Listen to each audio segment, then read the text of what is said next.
Alamin na natin ang update sa sitwasyon sa Quirino Grandstand sa isinasagawa ngayong pahalik sa imahe ng Nazareno.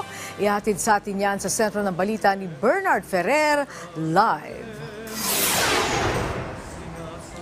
Angelique, mabilis pa ang usad ng mga deboto dito sa pahalik sa Quirino Grandstand sa Maynila. Mula Las Piñas, dumayo pa si Herminia sa Quirino Grandstand para sa tradisyonal na pahalik. Kwento niya, 15 taon na siyang deboto ng Poong Jesus Nazareno na naging saksi sa pinagdaanan ng kanyang pamilya.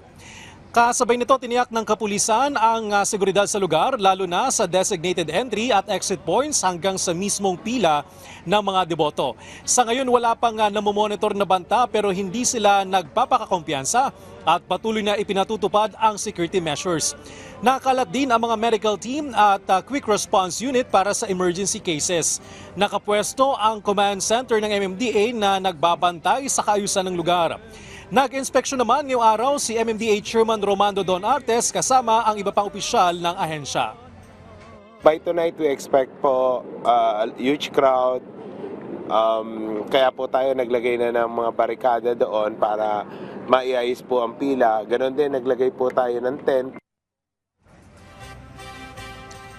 Angelique, tiniyak ng MMDA ang pagsasagawa ng clearing operation sa ruta ng traslasyon ng Poong Nazareno upang maalis ang mga iligal na nakaparada dito. Gayon din yung mga obstruction, basura na maaring maging abala naman sa mga deboto na sasama sa traslasyon.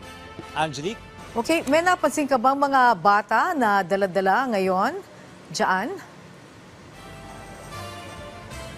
Angelique, yung ibang mga magulang dito, bit-bit yung kanilang mga anak, pero good news dahil mabilis pa yung usad ng pila, kaya hindi naman sila nahihirapan.